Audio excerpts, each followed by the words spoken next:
I'm going to call the meeting to order at 4:30 p.m. We would stand for the pledge of allegiance. I pledge allegiance to the flag of the United States of America and to the republic for which it stands, one nation, under God, indivisible, with liberty and justice for all.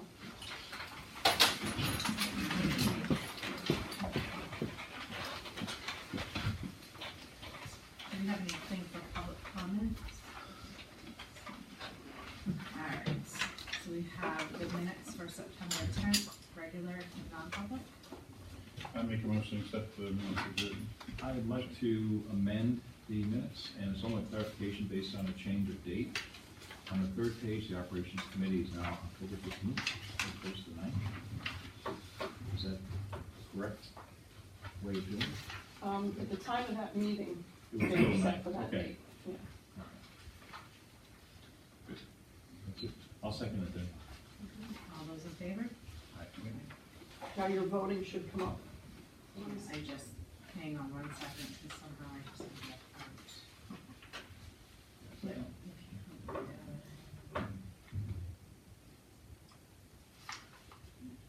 You see it? Nope. Oh, sorry. Now you can see it.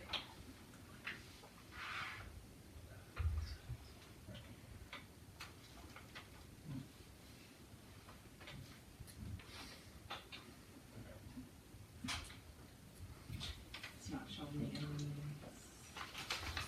It was right there. It was supposed to be. Join.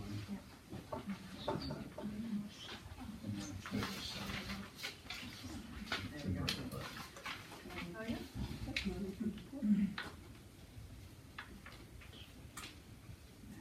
Superintendent's report.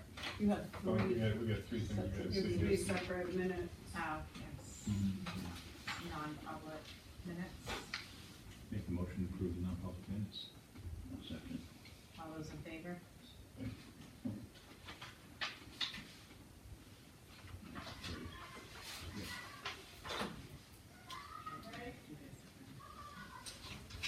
Should pop up.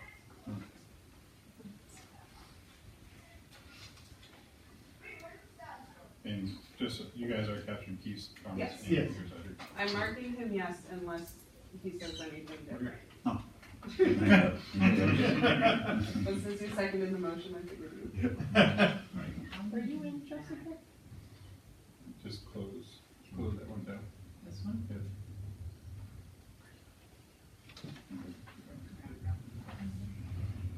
You got too many close. Close your new tab. All right, and one more. September 10th, public meeting continued. I make a motion. And I'll second it. All those in favor?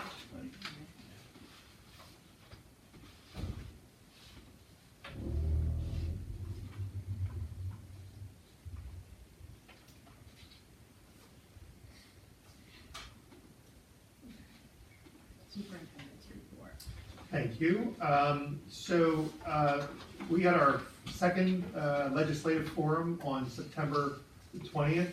Thanks in particular again to Mr. Ferrara, who has put both of those sessions together, and to Kathleen Murphy, the SAU 90 superintendent, because they worked with us on this. We had great participation from a number of the legislators. This was a little bit different in that there isn't actually legislation filed at this point. They were there more talking about what was happening in terms of potential overrides of governor vetoes and the kinds of issues that they expected to see come up during the next session. It was a great session. We do, and I've tried to reach out to some of the representatives, particularly those from this area and Hampton Falls, those that represent this area, about coming in the future. A couple of them have indicated that they will try to be with us the next time. They haven't been able to join us at all yet. We have a joint board meeting coming up, Operations Committee on the 15th, joint board on the 22nd. The main item on that agenda is the SAU budget proposal, which will be out to the OC tomorrow, I believe. I think our packet's going out. Is that right? Yes. Tomorrow. And then I've listed a couple of the other items that we know will be on that agenda. We have a new board member in Winnicott, Heidi Terracina, replaced Catherine Antonio, who resigned from the board in August. She was appointed last month. She's a resident of Hampton and will serve until the spring when that seat, which is the at-large seat, will be up. I'm not going to say anything about board docs because you're on, but I will ask you if you get a chance to go and take a look at the SAU website. We've done an overhaul of the format of the website, largely thanks to Jason Saltmarsh and Dan Murphy, who've been really involved in that, and now we're starting through some of the content on the website. So hopefully you're going to see accessibility to a lot more stuff that we're going to be able to put there. That's all I have. Thank you. Any questions? So when we go to budgets, because we're board docking, are they coming this way, or are they coming hard copy, or what? They will be coming via board docs, and we will have the option to receive a paper copy.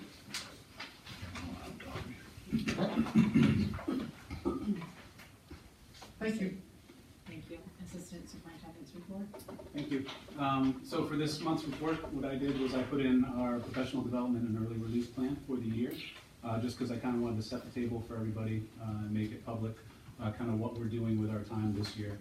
A couple things that I could underscore. One are the different focus areas tended to be a blend of, based on a lot of Dr. Lupini's entry plans and work that we've had ongoing throughout the last number of years. Another thing that I wanted to underscore is we took care this year to try to find the balance, or as Dr. Lupini says, couple the SAU activities as opposed to the individual district activities. So you're going to see a few of the events are Seabrook only or district only, and a few of the events are SAU wide. We're trying to find that sweet spot and strike the balance between things we do together. We just came off our first early release for the entire SAU, which was on October 2nd. At that time, we did performance assessment review, and that's in anticipation of the QPA work we have this year. I think logistically it went really well. We had 2 presentations, one for K-8 in the auditorium of the high school, and then another one for 9-12, and kind of the opposite group did some work time in the interim. So I think most of all, it was great to have collegial conversations across the SAU. It was nice to have a little FaceTime with everybody, and the teachers worked well together. One highlight was on the feedback forms, we were actually able to get some information on where teachers are with regard to their planning for QPAs that Mr. Vanderels can use as a roadmap as he does work with individual schools throughout the course of the year. So we're off to a good start. I want to make this public. Thank you. Thank you. Any questions? Executive Director of Student Services. Thank you. So piggybacking on that, the early release we had last week, we also had the paraprofessionals, the educational associates, participate with us. So we had all the EAs and related services at Lincoln Ackerman School to view a film called Resilience, which is about trauma-informed and the adverse childhood events study. And we already received really positive feedback from that viewing and involving them during our professional development day. Also, our merge for the SNAP online platform for nurses is complete. So both nurses at Seabrook have fully integrated their activities, their visits, their medications for students is all being recorded in the system now. So that's secure, and they're working to transfer it from the paper files and drawers into the system. So that'll benefit not only the elementary nurse into middle, but also middle into high school. So they're pairing up and learning from each other on how to make that as seamless as possible. Also, the planning is underway for the homeless liaison professional development that we'll have twice this year. So Maria Easton is part of that. We attended a homeless liaison training at the DOE on September 23rd. And as I said, we're planning the 2 regional professional development sessions. One will be in November and one will be in April. And we're planning the statewide event also that will be held in May. And that's my report.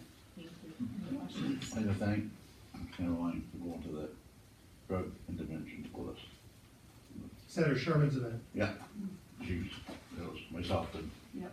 her that were president of the school. Thank you. It was a great event. Yeah, it was. It really was. It was. SDS principals report. Hi, good evening, thank you. I want to recognize our Unified Arts team for organizing the school-wide color run. We've been doing this for a couple of years now.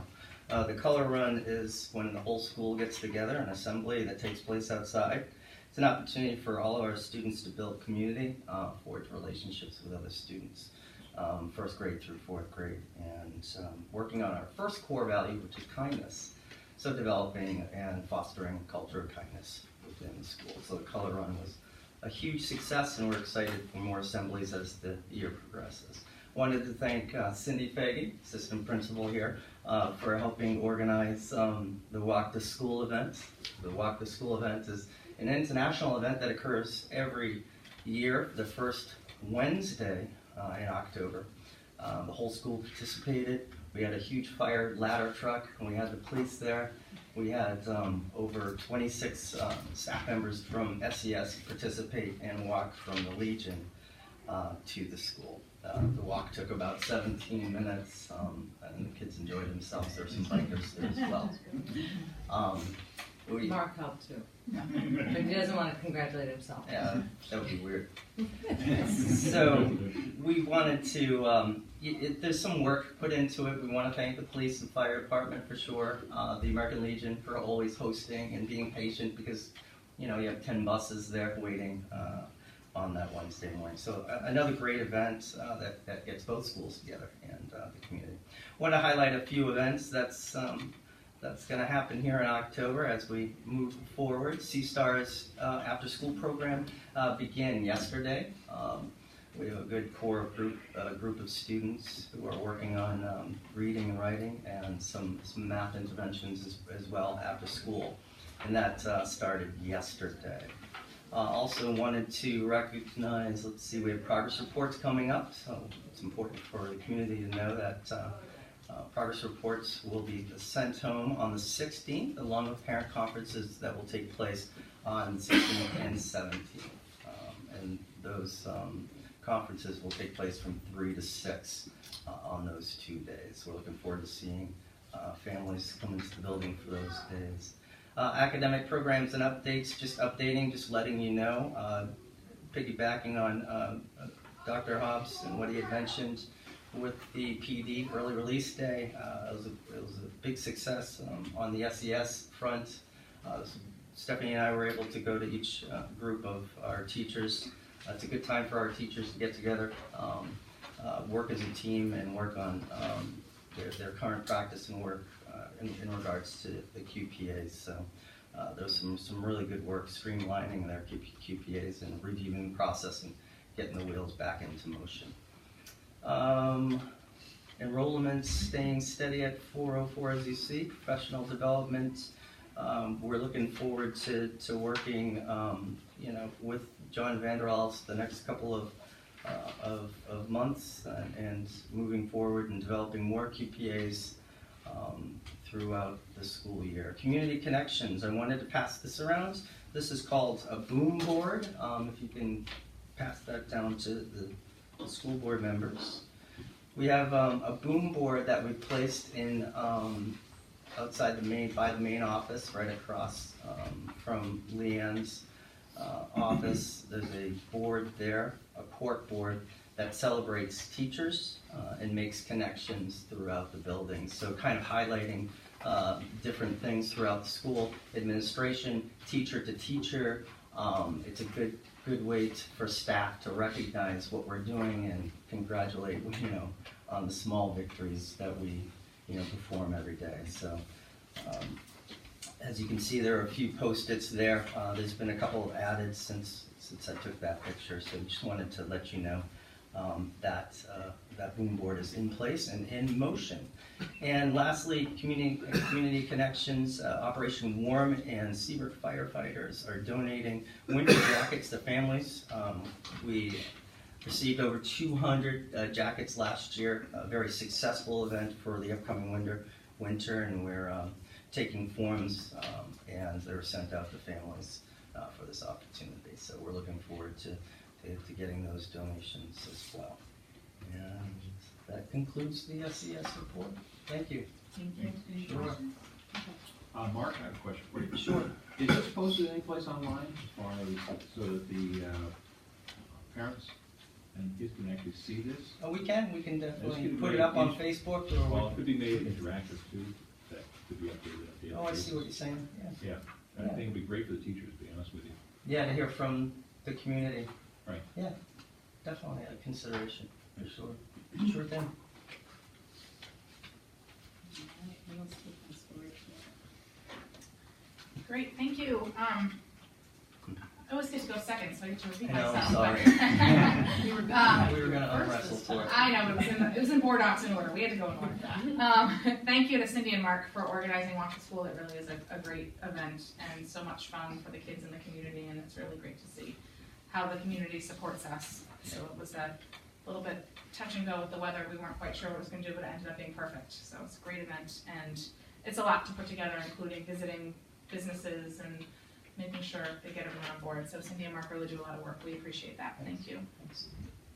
Also, thank you to Shannon Flaherty, our school counselor, who put together Kindness Week last week. We had Kindness Week with different events throughout the week. Each day there were different things for the students to do. If you look in the garden just before you come into the school building, you'll see the kindness rocks that students painted at lunches and had a lot of fun with it. And we had messages of kindness every day, and they had pencils handed out, and one of the days they put magnets on all the student lockers about kindness. So just really trying to spread the message.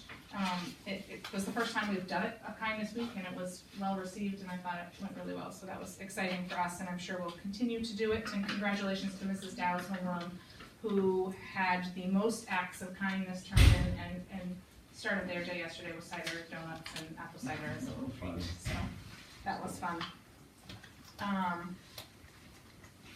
Our open house was a great success. We had a nice turnout last month, so we were excited about that.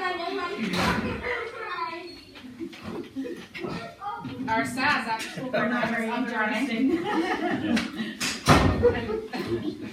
Wrong room. We have a large number of students participating in the Seabrook Adventure Zone, which is also fabulous. Our 6th graders left this morning for ecology school, and they're excited for a week of fun. So it was fun to see 2 busloads full of students and luggage head up to Maine for the week, and they'll be back on Friday. Also want to just remind people that parent conferences are next week, the 16th and 17th from 3 to 6. The 8th grade team sends home a sign-up for sign-ups, but the other teams kind of do a drop-in, so parents that want to come can drop in. We are working very hard to get the Power School Parent Portal up and running before that time, and we're really working right now to make sure all of the glitches are out before we send out grades, and parents are concerned or don't understand because the grades aren't quite right. We want to make sure they're quite right, so that we are working on that, and that is hopefully, I can't give you an exact date as we've, like I said, just making sure we get all the glitches worked out first, but that will be soon, and people will know we're just about at progress report time, so it's a good time to be able to look at student grades. On Thursday, we have John Vanderell spending the day with our vertical teams, and he's going to be continuing to do the work with competencies and working with our staff on their next performance assessment and working with staff on grading, competency grading, so we're excited to do that work with him. He will be here about once every other month. And I just wanted to highlight a thank you. There's another thank you coming later in the board meeting, but a thank you to the family, friends, and neighbors of Greenleaf Drive. And this is a neighborhood that had a fundraiser in honor of Stephen Van de Linda and raised $445 that they wanted to donate to the school in his honor. And I worked with a parent on what we could do with that money, and we decided that it would be great to add another basketball hoop to the outside. It's very popular. Kids like to play basketball out there during their outside time, and so we'll be, with Terry's help, They were asking that at the PTO. And I was just joking with them. I said, I think he's right outside the door. Hold the door open so you can get in tonight. But the other thing is, we had a little problem there. The kids had to go and use the restroom and the door was locked. If we can just unlock that while the PTO meeting's The door to the building? Yeah, but this door out here, the security door. So you get to the bathroom. Yeah, so they could get to the bathroom, because we had 2 or 3 of them that really needed to go. Sure. We can open it and magnet it. Yeah. Yep. Do they have a card? Thing? The can put it- facilities crew can, Okay. custodians who are here can make sure that that's opened for, Okay. I think Terry's making a note of it now, so we should be Okay. all set for that. And the other thing is, somebody misprinted on the Raymond E. Walton post, it's not 79, it's 70. So in case we do accept the donation, Oh, good this to will know. be post 70. That is later in the agenda. I think that's all I have. Okay. Any other questions for her? I did. I know Power School's on its way, but I've been getting a lot of questions on Google Classroom as far as when you get into what the parents are really supposed to be seeing, and all that stuff. Even me looking at it, I Sure. see what I think I'm supposed to be seeing, but there's a lot of parents that don't have Right, and so the I, ability to do that part of it, so. good question. I think with Google Classroom, parents are thinking that there should be like a parent page that they can see everything, and really when you're going into Google Classroom, there's a couple, for the parents, it's really the teacher can send you kind of updates, and you can get a Google Classroom update, but to see the actual classroom is, you would need to log in with your student or as your student to see the classroom. There's not a way for parents to log into the classroom and see what the student sees. Yeah. So you can get updates from teachers, so when you sign up to receive Google Classroom updates, that's really what you're getting is, you can get a weekly report from the teacher that shows if there are any missing assignments or things that are coming up, but you won't see what your student sees unless you have them log in for you. I just didn't know if that was the temporary, let's talk to parents version until we get Power School up and running. No, I Or think it's not, just so- teachers more and more are using Google Classroom because it's a great way to Mhm. use technology in their classrooms, and it's a great way for students to be able to interact with teachers. They can turn in assignments right through Google Classroom, so that's just part of our use of the Google Suite. And Yeah. teachers are more and more using it. Okay, because not all teachers use it. Not all teachers use it, no. Because because what one parent was seeing and what I was seeing from the same grade were 2 different versions of Google Classroom, i.e. how many teachers put information in there to come back out. Right, there's not a requirement for them to use Google Classroom. We're encouraging it as they get more comfortable with technology, and certainly some teachers are more comfortable than others and are using it and embracing it more.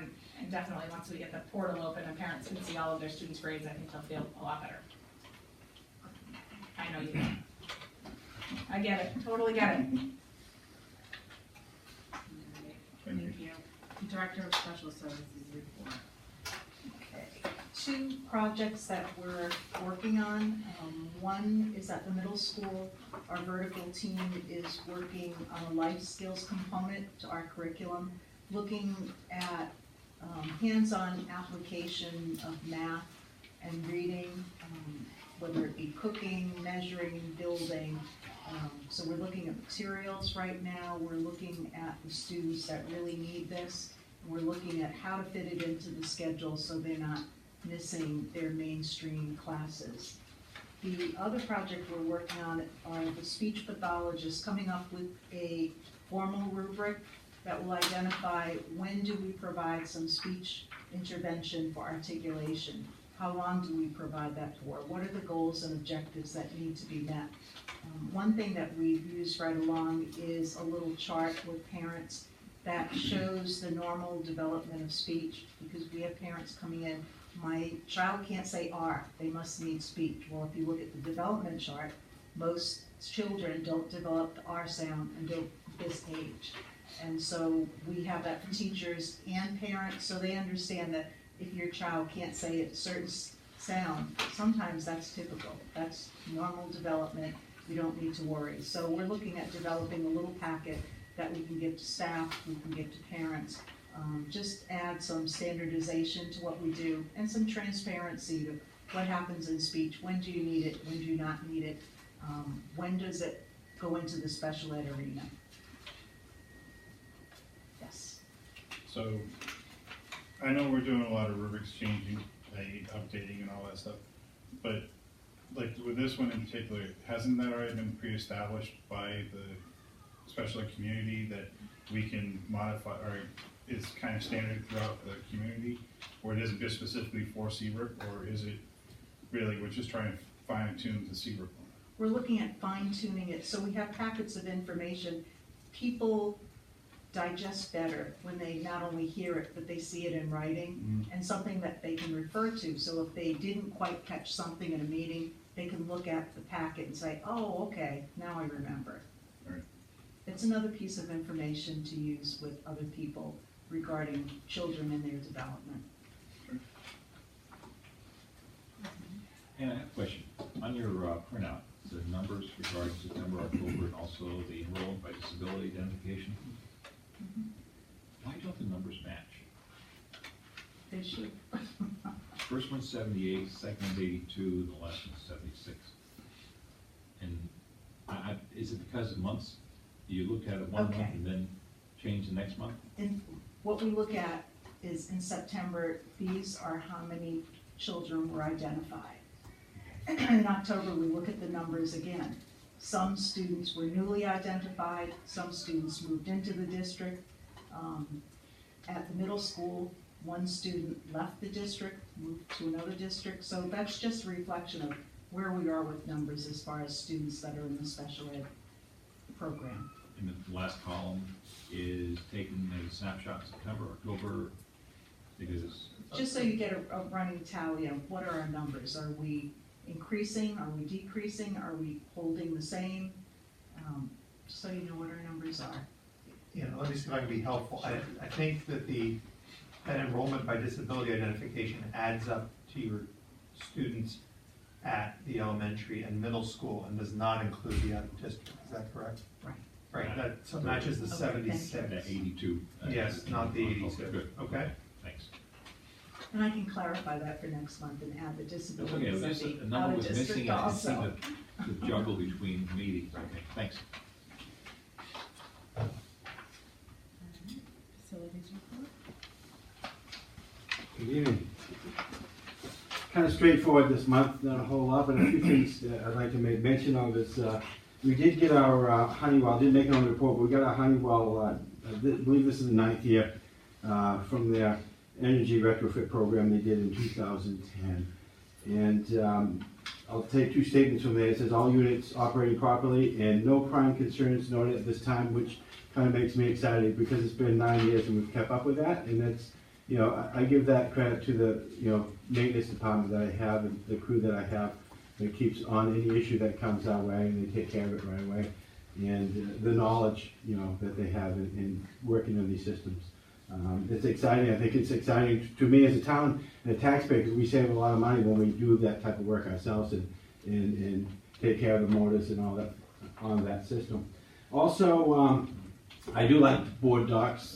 10 minutes before I got here, I misplaced my report and I was able to go on there and print it out and say, yes, I know I can find a copy of that. So I like that idea. It keeps me organized. So thank you for that. You're welcome. And in that same note, I've been working with the SRO and I've been working with the IT department, and we're going to change. We have been changing the front end of our camera systems to a system that's a lot more user friendly. And we haven't introduced it to the administration yet because we want to work out all the kinks and make sure that we understand how it runs first.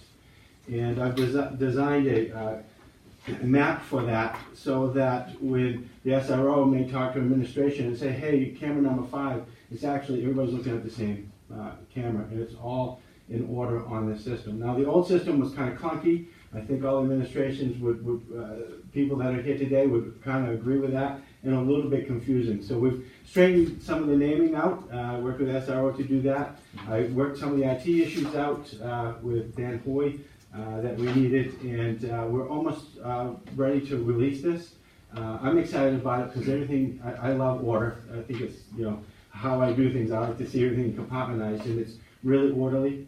It's really easy to use, and it's a really good front end on that. So it's user friendly. So I'm kind of excited, and I hope you guys will be too when we introduce that. So I know the SRO is ecstatic about it. He really likes it. He's put it on. I have it on my system, and we have it on the maintenance department system because he works on the systems. And it's even on that end of it. We're working on a camera today, and I said, hey, let's go to. We need to work on camera 27. Well, we met at camera 27 and drilled the holes through the cement and did everything we needed to do. I hope you guys didn't hear us. We were a little loud, but we got the cameras up and going. And on that note, if you look at the maintenance report, you'll see that one of the cameras have been changed. And we do all that in-house too. That's about 25 feet in the air. And to Peter's credit, we took the old antiquated mast off there. It was rusted, the camera was giving us some issues, and he used his knowledge of welding, and he welded up that nice plate that you see in that picture, and he did a great job on it, and painted it so that that now that we can spin that camera around, we can see all the way around, and it doesn't hinder, you know, the camera either. And so that's ongoing. We have a lot of cameras, as you know, in the building. We're getting close to 50. So that's an always ongoing scenario where we're working on them, changing them, you know, updating them, making sure that they're working properly. So we've been really on that, and it's exciting to roll this out. And hopefully a week or two we'll be, you know, discussing this a little bit further and moving forward with that. And that said, I think that's just about everything that I have. The broken alarms contacts on the doors, what are those? Is that the ones that say, hey, this door is open? Yes. How's it going? Yes, it'll be our alarm system at night. So we fix those at night. We do that ourselves. If we have an issue, we get in a call and say a child pushes the door too hard and it slams, we come in and we change those out. Now, is that just our security line, or is that the Well, we have, like the ones that hey, if you open the door, it's going to go sound the alarm on the door? well, some of our doors have 3 systems on. So some of them are alarm at night. Some of them are, if you open the door, it doesn't just give an alarm. If it's after closing, actually during the day, it gives us an alarm to the front desk because they should be leaving those doors during the day. One of them's inaudible. So yes, some of them do have 3 systems on. Thank you. Yes. Quick question. With all these cameras we have, do we have any off-campus feeds of any of them? The police department does have an off-campus feed. All of them or just certain ones? Not all of them. You need to be careful of Yes. some of the stuff that we. Yes, Yes. we're asking about in public session. Thank you. The only other thing is, what happened to the Kubota? I see he needs a new drive shaft. Yes, we did have, the Kubota is a few years old now. The drive shaft did break. It hit the radiator when it broke. It was old and it decided, hey, this is the time it's going to go. So we got it out of the field and we replaced the drive shaft and the radiator on it.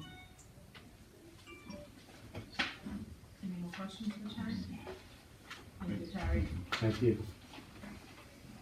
Finance report. So we've included a year-to-date revenue and expenditure report in your packet. In regard to the revenue reports, everything is in line. We have a few sources of revenue that includes our local assessments, so that's taxes from Seabrook, our adequacy funding that's received by the state, as well as other grants such as Medicaid or special education aid and our lunch reimbursement. I'd be happy to answer any questions in regard to the revenue report. Otherwise, the expenditure report is Matt, can I just say a word about those revenue, because of Medicaid? So, so the Medicaid issue, which I think we've talked to you about a little bit, continues to be a difficult one. We have some pieces of information. Some of you may have seen an article last week where the governor is citing that these are issues at the federal level. We have information from others of the professional associations that say that's not the case. So I think the good news here is that it's on the governor's radar, that the state probably doesn't want to walk away from, I forget what the total amount was, but some number of millions of dollars of Medicaid reimbursement. That would look good in communities, including $243,000 for our SAU, 50,000-ish that's budgeted here. And so we've been invited, a couple of us have been invited to a meeting where the state is supposed to start working on the permanent rules. We got the invitation in 1 week for 1 week notice. We're going to try to figure out whether we can have somebody there to be part of those conversations. But the Medicaid issue for this year is still up in the air. Sorry, thank you. In regard to the expenditure report, there have not been any significant changes. However, I do want to point out on page 2, you'll see that the special education tuition line account is at $209,000 over budget. As I've mentioned in previous months, that special education is an account that we will be monitoring and will determine closer to the end of the year whether we need to request a withdrawal from the expenditure trust. Also, if you move to page 7, under our computer instruction accounts, we have three line items there over budget: access fees, so that's license and support and software. That is due to 3 items. I believe I mentioned the access fees at the previous meeting. That has to do with adding phone lines, E911 compliance. The license and support is the unbudgeted purchase of the SNAP software for our nursing, both nurses. And then our software account is in budget due to the purchase of an antivirus, which previously was a free software. The only other item I want to point out, and it also relates to special education, is under transportation. So if you go to page 11, I'm sorry, actually on page 11, you'll see we're over budget by almost $60,000 for special education transportation. Be happy to answer any additional questions. Any questions for that? Thank you, Matt. Do we have anything on the other? All right, the budget review dates for 2021. So we are into budget season. We are working through the budget and anticipates delivering a budget to the school board by November 4th. At which point the school board will work on it with the goal of delivering to the budget committee by December 2nd. So we do need to schedule a date for a work session to complete the budget. Previously, we had done that after a school board meeting. However, unfortunately, with the new meeting schedule we have, that would be impossible.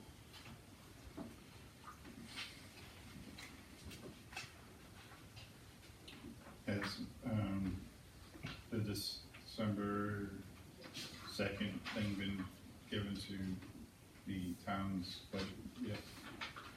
You're shooting to give that to them, right? I sent that date to Jessica. You did.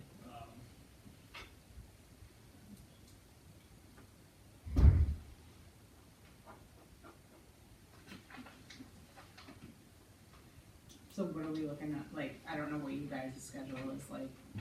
So you'll receive it on the 4th. Right. It's probably a So good you're gonna want that idea week to- to wait a little, I mean, to give you some time to review it prior to us meeting, so maybe the week of the 11th. Well, that's our board meeting. It's your board so- meeting.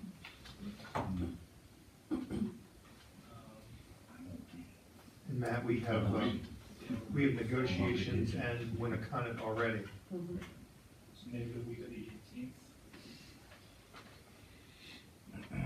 So you're looking at the 19th on Tuesday or? The 19th would be fine by us. Yes. From 5 o'clock on. Yes. You guys are tied up until 5 Oh, o'clock. sorry, yes. So probably 5:30, giving time to get here. So this is gonna be a budget workshop? Yeah. Yes. For the 19th? Is that what you're doing, the 19th? And if you want to do it earlier, we can do it earlier on the 21st. Let's leave it. Excuse me? Let's schedule. Earlier today, he meant. Yeah. I can't do it on the 21st. I'm on vacation. Well, let's go with the I thought you said 19th. you were on vacation the week before that. 1 week, and it starts after the 19th again. Let's So the do 19th, the okay. 19th? I can do it 19th. Okay, so October. 5:30 on the 19th. Or excuse me, November. November, okay. Sorry. Yeah, you do it 19th. November. Okay, so 5:30 on the 5:30. 19th. You're doing the invitation, Rhonda? I will. You're wonderful. Rhonda will invite you to that meeting. 5:30 to, how Yes. long do they usually last? Till 8:30? Uh-huh. I'm just gonna do it that way? No later than 10. Believe me, they won't last as long as the budget committee. I believe you. I have to go there next.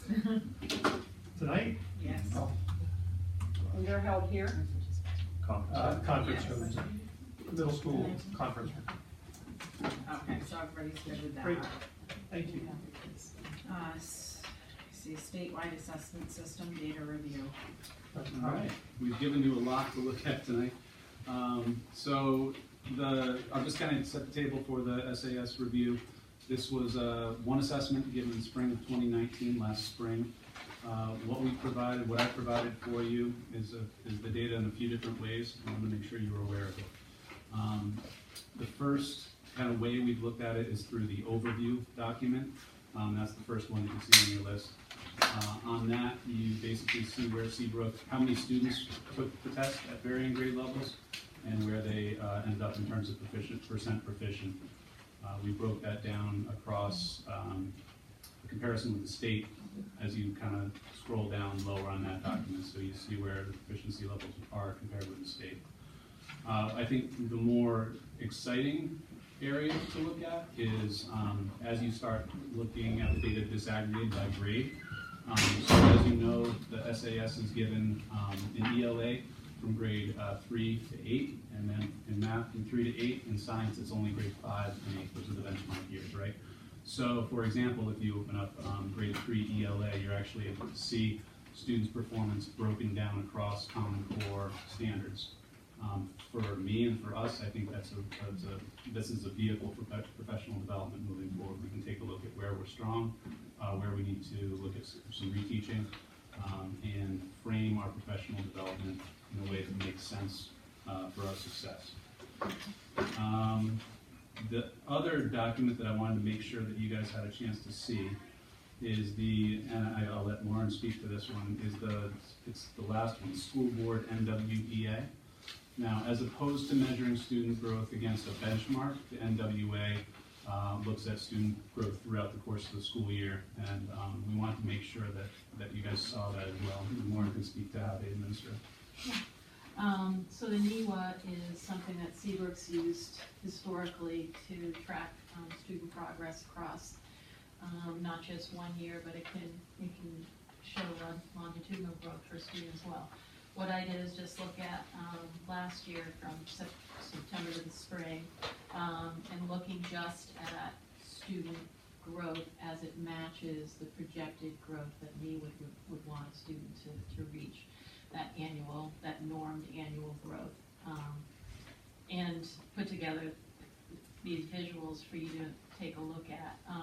Inside NEWA, just as it is with SAS, there's lots of areas that you can dig deeply. You can look inside their scores, you can look at strengths, you can look at areas of weakness for individual students, for curriculum.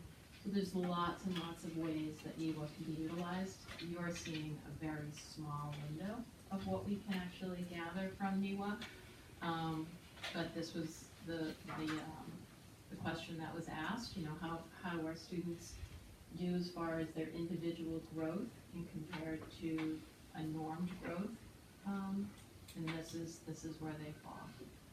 This is very different than the SAS scores. Data in multiple ways. Yeah, looking at our students through multiple lenses. And as far as looking at this data with teachers, I've had an opportunity to meet with second grade all the way through 8th grade teachers in their small team meetings and share this data with them from NEWA, to talk together about how they utilize the NEWA data. And it is utilized in lots of different ways through the elementary all the way into the middle school.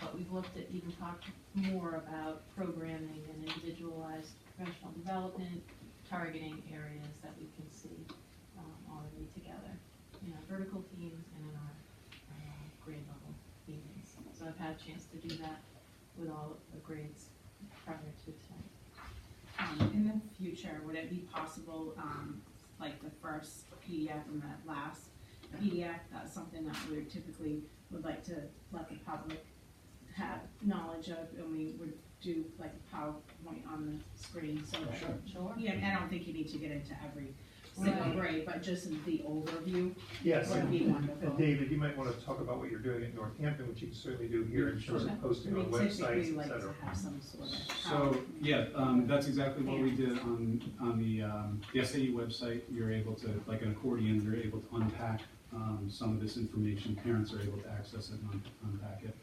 as needed. You know, we want to present it in a way that's supportive of growth for our teachers and our kids. But yes, we do have that ability to make it public. A couple of the needs, can I just touch on a couple of things? A couple of the needs that I want to point out. One is that we went to Concord the 2nd of October, last week, I don't know. Very recently, and we did what was called a data dive, and we actually sat down with all of our SAS data and looked at a platform, a free platform through the state called Performance Plus, where we're actually able to, the idea is we're able to look at cohorts.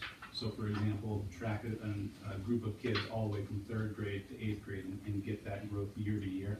I think that would really help some of this information. The other thing that I want to make sure we point out is the idea of multiple measures. Lauren spoke to it a little bit, but I think one thing we have to point out is the skeleton that we're using for PowerSchool competencies looks a heck of a lot like the skeleton that's on this test in terms of the Common Core. So we actually be able to get multiple measures. So we're measuring the same thing in the classroom as they're looking at the state level. So we're able to gauge that a little bit more effectively. Go ahead. So, looking at the last one, last PowerPoint you guys gave us. NEWA. Yeah. This is the perfect example of what I've been stressing since I started the school board, is that from our 4th to 5th and 5th to 6th is a drastic drop by, just by the numbers, by almost 21, 22 points. And we've always found that the transition from elementary to middle school for our kids is being difficult. And we always see these in our testing, and it's been right along since I've been a school board member. We've always seen that one phase in our school, and we still haven't really addressed that issue yet. Well, we're working, and I know they changed their testing. It gets harder as they get older, but you know, the way I see it is a drop in. But here's the thing, right, in terms of what David's shown you tonight, and I'm not sure if you've seen that kind of breakdown before, but that's what we have and we're able to work with. So in terms of the specifics of the curriculum, there may be other issues in terms of changes of approach, changes in the way we group teachers, all those kinds of things that quite frankly we should all be talking about, whether that's the most effective way to make those transitions for kids. So set that aside for a second. Okay. But in terms of the specifics of the curriculum, you can go in along with David and Lauren and others who are going to look at that and say, okay, as we start to tear apart how kids are doing on particular concepts, we can see where those areas are that are driving those scores. Okay. And so then we're not having a conversation about just a score that's made up of lots of stuff.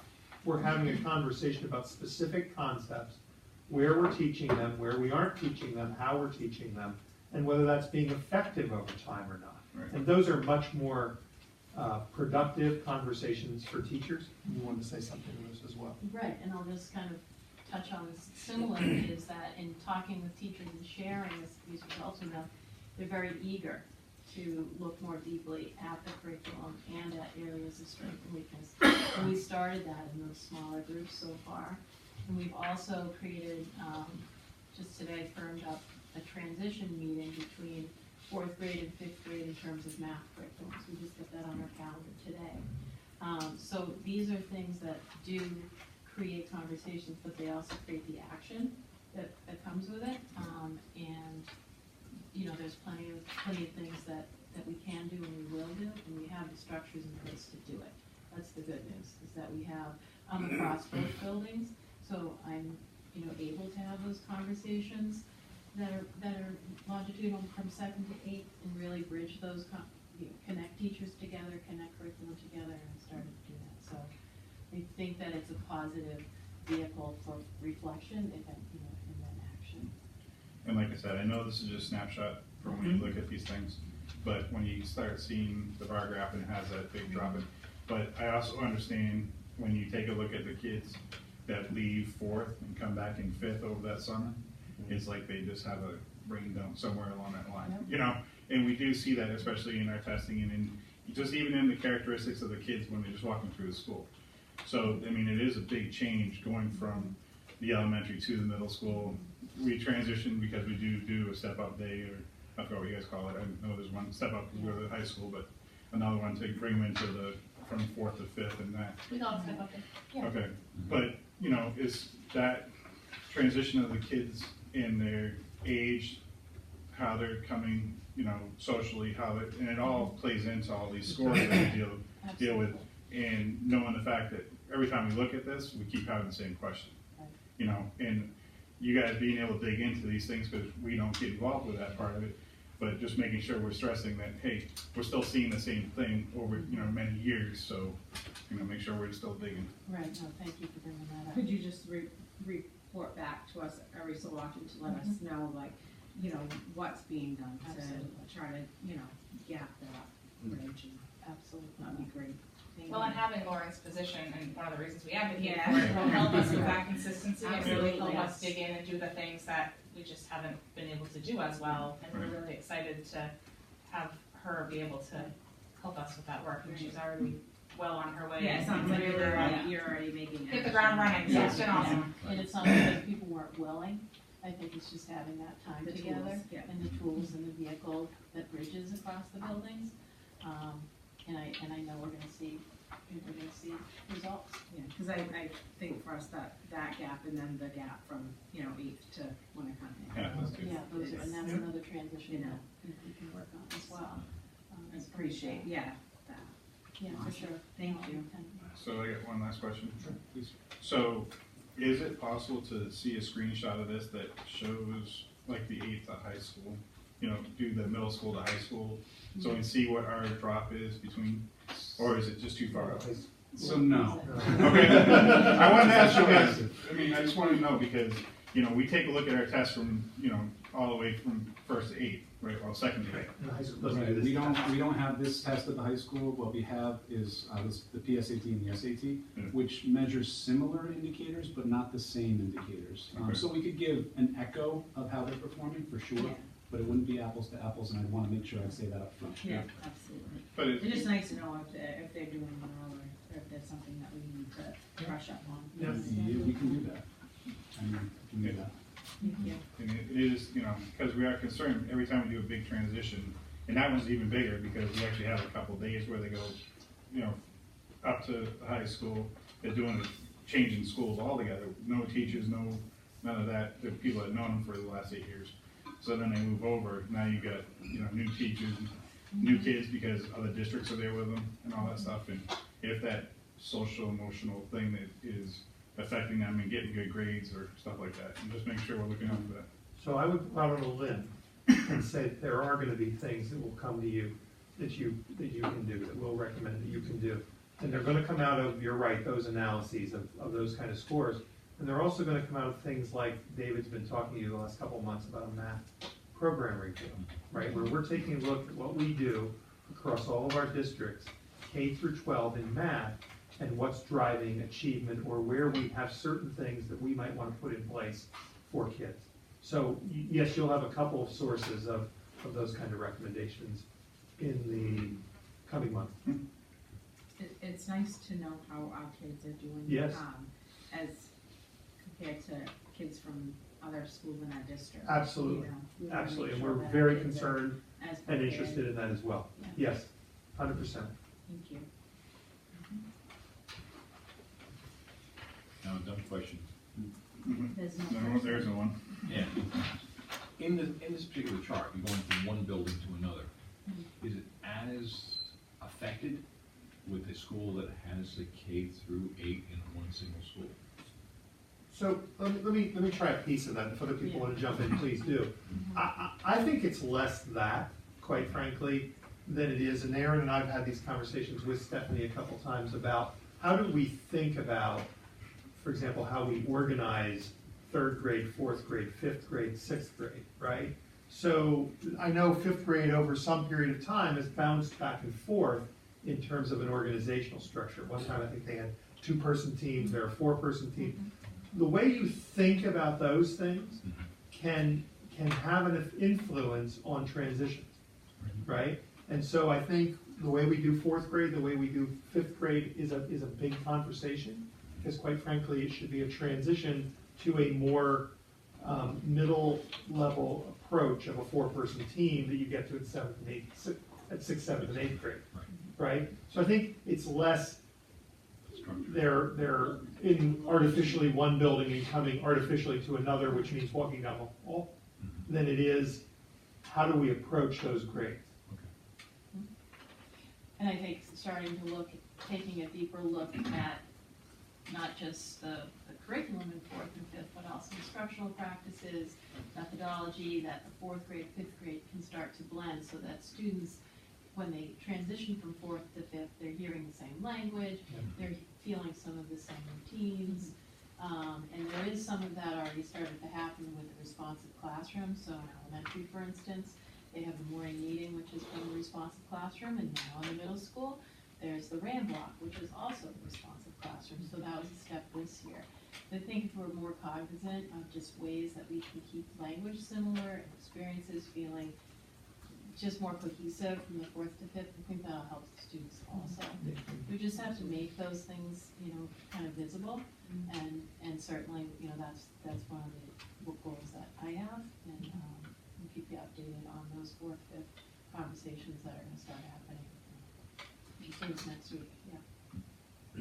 I would echo the fidelity of the curriculum. That's a big deal. I would also extend it to time with Lauren. I think Lauren can facilitate that team time together where they're talking. We actually have FaceTime, and that's a testament to your position. Happy to do that. Thank you. Any other questions? Alright, so we have to make a donation to accept Raymond E. Lawson, post of the American Legion. I'll make a motion to accept the post 70s American Legion's $500 donation, which is to be split between SMS and SES. All those in favor?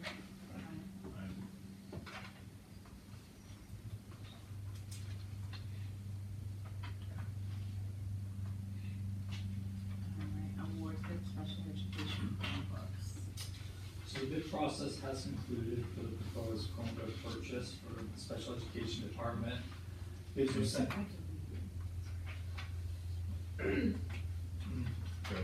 Bids were sent directly to 6 vendors, and 7 vendors submitted bids.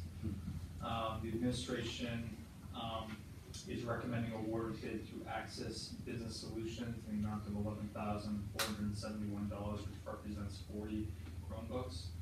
And I will note that funding for this purchase will come from the 2018-19 IDEA grant. Any questions? I'll make a motion to accept the bid for Access Business Solutions. I'll second that. All those in favor?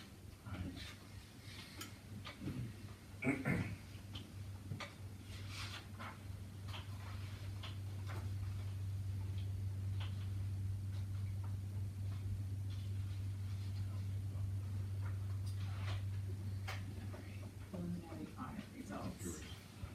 So we have received our preliminary audit results for year-end 2018-19. So we did end the year June 30th of 2019 with a $250,254 unreserved fund balance.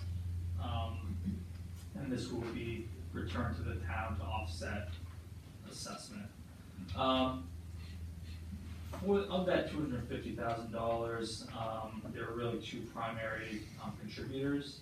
to the balance. One is unexpended funds, of which we had just over $170,000 from salary accounts, our fuel accounts, our benefits account, and it was slightly offset by our special education tuition account, which was over budget. On the other side, we have the revenue component. So we estimate revenues that we provide to the Department of Revenue, and then they reduce the amount of funds that we receive via the operating budget. So when we estimate that, if we receive more than what we estimated, then that creates a surplus. So we did have a surplus of $215,000, and really the bulk of that is the grants that we received from the New Hampshire Infrastructure Fund. So those were those security upgrades that we received, or that we completed, and then we were reimbursed at 80% from. We also got special education aid. We got some tuition, some interest revenue, and then donations, contributions.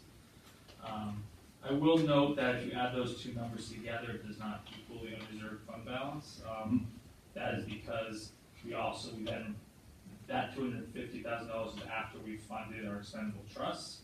There's also some other small numbers that are included, so any carryover encumbrances that were not paid, any unexpended warrant articles, those factor into the unreserved fund balance too. But those are the two, unexpended funds and revenue, the two big numbers.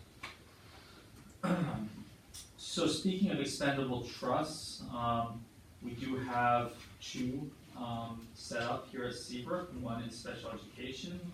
We have a target of $300,000 for that trust. We currently have a balance of $241,000. Additionally, we have a building maintenance trust with a target of $150,000, and we are right on target. We're actually just over that at $155,000. And I will note that there were no withdrawals from either trust in the 2018-19 school year. So as I had alluded to earlier, we did fund both of those trusts from the 2019 March ballot, with the community voting to utilize unreserved fund balance. So we did contribute $75,000 to the special education trust and $50,000 into the building maintenance trust. And that's reflected in the balance that That was going to be my question. So in addition to the expendable trusts, we had two warrant articles that were expended in 2018-19, and that was the first year of our CESPA collective bargaining agreements. We're currently in year 2, and we are now in negotiations for a new warrant article, which we will hopefully propose to the school board this fall during the budget process. Additionally, we had the elementary school window replacement project, which was $327,000. So at the end of the fiscal year, as of June 30th, if we have any open POs that haven't been paid, those encumbrances are carried over to the following year. So in this case, we had $16,951 that's carried over from 18-19 to 19-20. Additionally, our school nutrition program had another profitable year, so we did not need a transfer from the general fund into the school nutrition budget. Actually, that program recognized a profit of $50,000. So, just to make sure I'm clear, when we go through nutrition and Abigail's here, we're talking about it, there is a pay-as-you-go piece, and sometimes we're not fully paid. Have all those bills been paid after we do this? So now we just zero out the nutrition piece. So the people that haven't paid their child's lunches and all that stuff get zeroed out because we have enough profit in the school lunches to carry that, or do we still carry that as a balance in our books? So those are two different numbers. So this balance that I'm referring to is the program program balance. And the number that that Abigail brings to the school board is the family's balance that they owe the district. So we do have families that have a balance of close to $30,000 in outstanding accounts. We cannot utilize our unreserved balance to pay off their balances. However, we can utilize those funds to make equipment purchases or potentially under budget. When we go into the budget process, knowing that we have those funds, there's a few other ways that we can utilize those funds, but we're not allowed to just clean out those accounts. So those carry over to the next year, that 30,000. Yeah, so the school nutrition budget, that is a fund that does get carried over from year to year. Because I was under the impression we zeroed out all the books and all that stuff at the end of the school year. And I mean, that's why we've had the discussion from other school districts that have these, big monster, late payments or however you want to discuss it. But how do we prevent that in our school budget from not going into the dark for our nutrition? Everybody still gets fed because we will not let a kid go hungry, so. Well, we always feed our students, we'll never turn them away. Right. Their account goes negative, and then once they graduate to Winnicott, that balance gets transferred to Winnicott and disappears from the funds, or wherever they go. But the deficit was still there for while they're here. It's just in reality, if they don't pay it, Quick question. That total deficit when it transfers from 8th grade to 9th grade, when it comes, does that entire thing go there as a deficit against their account?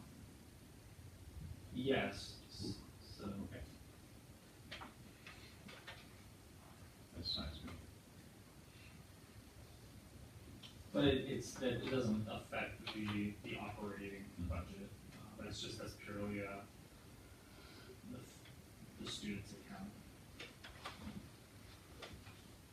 Any other questions about that? We missed one thing, Jess. What's that? The So donation for the green leaf. We skipped over, we went to the other one, for 70. We accept that one for basketball.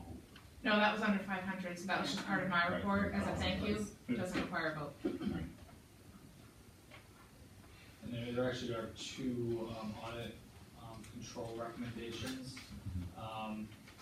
So there was one general fund check that was deposited longer than a week. So our auditor, Closet Sanderson, recommends that we make sure that those checks are deposited within a week's time. Further, we had a number of non-union fringe benefit payments that were paid out without taxes withheld. This is primarily a byproduct of not having a formalized educational assistance program for our non-union employees. So it is formalized for our union employees as part of their CBA, but for non-union, we need to actually put it in writing. Otherwise, any tuition reimbursement should be taxed $1. So we are putting that into place in the handbook, a written policy, in which case the threshold is just over $5,000. And then for any other fringe benefits or in excess of that amount, we will be withholding taxes starting this coming 2020 fiscal year. So this is, just make sure I understand, this is for our non-union personnel that work in our building that want to get tuition assistance. And it goes into their handbook, and this is the one that we changed the handbook to SAU-wide handbook for all non-union employees. So we have not. Or we're working on one? Yes, the joint board has not approved an SAU-wide non-union handbook, but that will be coming. So until the meantime, until that does get approved, is that gonna be in the Seabrook's handbook for next year? Is that what we're saying? Well, the next handbook that you see will be the SAU-wide one. Okay. Any other questions from that? Yeah, warrant articles. Get two, What's that? warrant articles. Get two warning. I don't know where you're at yet. On the back, Oh, we're not there yet. we're just on the expenditure one, right? It's the next one. So you're referring to the warrant articles that were expended in 2018-19, the CESPA collective bargaining Yeah. agreement. For $36,000, so that was year one, as I had mentioned, and then the elementary school window replacement, we expended that in 2018-19 for $327,000.